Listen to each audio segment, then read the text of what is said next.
چلے مہربانی کرتے، وزیروں نے تو نہیں جانا تھا، پیر ہی ایک ایک دورہ کر آتے، تھوڑی سی توجہ کر لیتے۔ کیا یہ محبوب پاک کو راضی کرنے کا طریقہ نہیں؟ کیا حضور نے فرمایا نہیں جو میری امت سے محبت کی جس نے اسی نے مجھ سے محبت کی؟ کیا فرمایا نہیں جب میری امتی کو تکلیف ہوتی ہے تو مجھے تکلیف ہوتی ہے؟ یہ کام نہیں خیر کا؟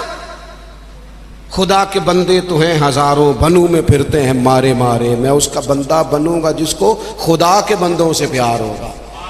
اپنے اوقات کو مرتب کریں۔ ہمارے ہاں مزاج نہیں کام، یہ دیکھیں نا جلسے ہو رہے ہیں، آ رہا ہے فلانا، جا رہا ہے، یہ ہو رہا ہے، اور سب سیاسی جماعتیں اللہ ماشاءاللہ جتنے خرچے یہ ان کاموں پہ کرتے ہیں نا، اس سے آدھے خرچے اگر کریں۔ آپ گاڑیاں سجا رہے ہیں، فلان ہو رہا ہے، پجاروں نکلی ہوئی ہیں، فلاں کام ہو رہا ہے، اور دوسری طرف حال یہ ہے کہ لوگ چار پہیاں کھڑی کر کے ان کے اوپر چادریں ڈال کے اپنی بیٹیوں کو چھپائے بیٹھے ہیں۔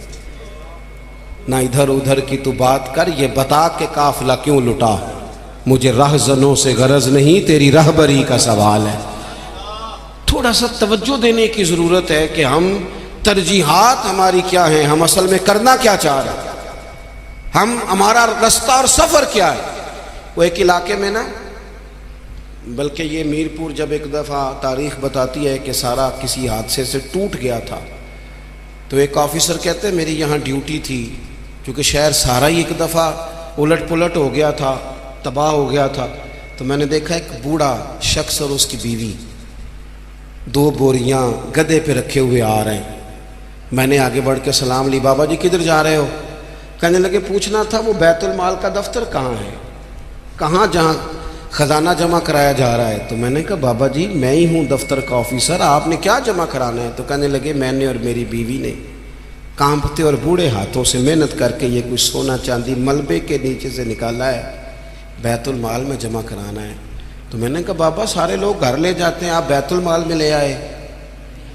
کہنے لگے پتر شہر سارا ٹوٹ گیا ہے، یہاں ہمارے بزرگوں کی قبریں ہیں، ہم تعاون کرنا چاہتے ہیں ہمارا شہر پھر سے آباد ہو جائے۔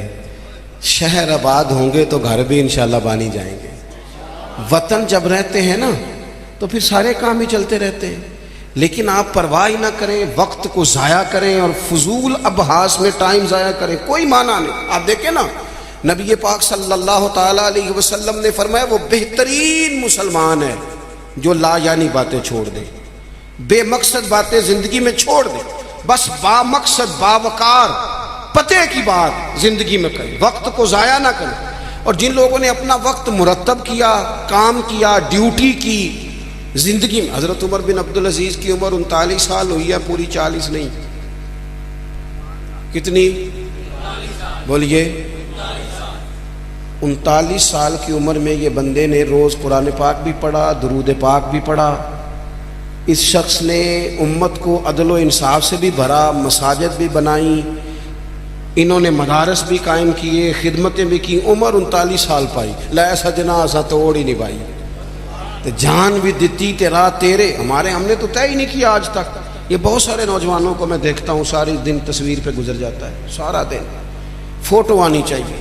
اور قوم نا زیادہ تر اللہ ماشاءاللہ بالخصوص نوجوان نسل ہواؤں میں زندہ ہے، خوابوں میں زندہ ہے، موبائل کے اندر زندگی گزار رہے ہیں۔ زندگی کے دکھ کچھ اور ہیں، کرب کچھ اور ہیں، تکلیفیں کچھ اور ہیں، سمجھنے کی چیزیں کچھ۔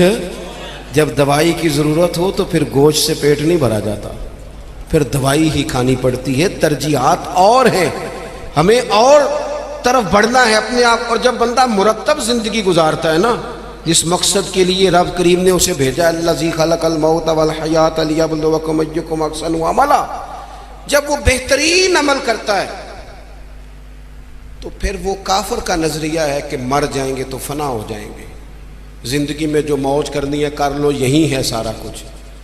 مومن کو تو بتایا گیا ہے کہ تو یہاں قیدی ہے، تیری یہاں زندگی رب چاہی گزار، دنیا میں اللہ رسول کی مرضی پہ چل، قیامت کے دن اللہ تبارک و تعالی جنت میں تجھے ساری نعمتیں عطا فرما دے گا۔ یہ کووڈ-19 کے دن تھے نا، تو مجھے ایک سرکاری ادارے میں مدعو کیا گیا، کہنے لگے جی خوف بڑھا ہے لوگوں پہ، کورونا سے ڈرتے ہیں. بعض لوگ تو ایسے ہیں جو کسی جگہ ہاتھ، یہ ٹینشن بڑی سوار ہوتی ہے نا. ایک صاحب میرے سامنے بیٹھ کے کہنے لگے جی مجھے تو زیادہ لوگ جمع ہو جائیں تو گھٹن ہونے لگ جاتی ہے، تو یہ قبر میں تو میں تو بڑا خوف کھاتا ہوں. تو میں نے ان سے کہا قبر کھڈا ہے، گڑھا ہے، دوزخ کے گڑھوں میں سے گڑھا ہے، حدیث سے صحیح موجود ہے، بات بالکل ٹھیک ہے. لیکن قبر کی ایک دوسری حالت بھی ہے جو بندہ مومن کے لیے. آپ کا جو خیال ہے نا سانس کیسے آئے گی، چاروں جانب سے بند ہے، تو جو رب ماں کے پیٹ میں بندے کو سانس کے لیے موقع دیتا ہے نا، اور اگر کوئی اس سے بھی زیادہ آسان بات سمجھنا چاہے تو انڈا چاروں جانب سے بند ہوتا ہے، سوراخ بھی کوئی نہیں ہوتا. چاروں، میری طرف دیکھیں جی، چاروں جانب سے انڈا بند ہوتا ہے، لیکن جب چوزا نکلتا ہے تو زندہ بھی نکلتا ہے، سانسیں بھی لیتا ہے اور خوبصورت بھی نکلتا ہے. تو جو مالک وہاں اس کے لیے ساری آسانیاں فراہم کرتا ہے وہ قبر میں بھی فرمائے گا. لیکن دو حالتیں ہیں نا، ایک وہ کھڈا ہے، وہ گھڑا ہے. دیکھیں میں نے اگر گجرانوالہ آنا ہے تو گجرانوالہ کی سڑک پہ چڑھنا چاہیے، پنڈی والی سڑک پہ. تو اگر کوئی سڑک ہی اختیار کی ہو جو سیدھی کھڈے میں جاتی ہو، تو اس نے تو سڑک جان بوجھ کے اختیار کی ہے. نہ حلال حرام کی تمیز ہے، نہ بولنے میں احتیاط ہے، نہ کوئی پرواہ ہے، نہ بیٹیوں کا حق دیا ہے، نہ بہنوں کو ان کا حق دیا ہے، نہ ذمہ داریوں کا احساس کیا ہے. تو پھر اللہ معاف فرمائے، اس نے تو سفر ہی کھڈے کا شروع کیا. لیکن اگر اس نے زندگی تھوڑی محتاط گزاری ہے، رب چاہی گزاری ہے، تو پھر قبر کی دوسری حالت بھی حضور نے بیان کی. یعنی بندہ مرے گا تو ذرا تصور کرنا کیا کہنے لگا ہوں. جب وہ مرے گا تو اس کی صرف قبر نہیں بلکہ اس کی قبر باغ ہے، کیاری ہے، قبر باغ ہے، اور معمولی باغ نہیں، جنت کے باغوں میں سے باغ. اور ایسی کیاری جنت کی، ایسا باغ، ایسا گلشن کہ جس میں آنکھ کھلتے ہی پہلی زیارت ہی مدینے والے محبوب کی نصیب ہوگی. کیا کہا حضرت نے، کہنے لگے لحد میں عشق رخ شاہ کا داغ لے کے چلے، ہم نے اندھیری رات سنی تھی چراغ لے کے چلے. اب اللہ فرماتا ہے یوم نحشر المتقین الی الرحمن وفدا. فرمایا جو متقی لوگ ہوں گے نا، پرہیزگار، وہ جب رب کی بارگاہ میں پیش کیے جائیں گے تو مہمان بنا کے پیش کیے جائیں گے. اللہ کی بارگاہ میں مہمان بنا کے. وَنَسُوقُ الْمُجْرِمِينَ إِلَىٰ جَهَنَّمَ وِرْدًا، اور مجرموں کو جہنم کی طرف پیاس سے ہانکا جائے، پیاس سے ہانکا جائے. اپنے معاملات زندگی کو ہمیں جلدی سے طے کر لیں، وقت نہ گزر گیا تیزی سے. کالے بالوں کی جگہ سفید آنے لگ گئے، اور تندرست وجود کہیں کہیں سے درد کرنے لگ گیا. یاروں کے دوستوں میں سے، یاروں کی جماعتوں میں سے کچھ دوستوں کے ہم جنازے پڑھائے،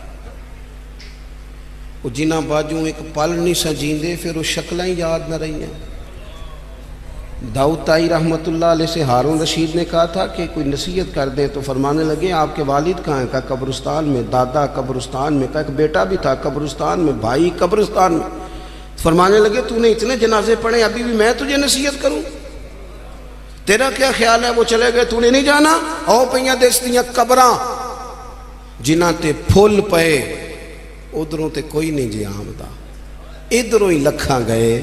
اپنی زندگی میں تھوڑا چیزوں کو طے کریں. بڑی ہو گئی تصویریں، بڑی ہو گئی ویڈیو، اور بڑے ہو گئے چکر، اب بڑا کچھ ہو گیا. اب تو بھائی کوئی اگلا کام ہو. توجہ ہے اب دوستوں کے میری بات پر؟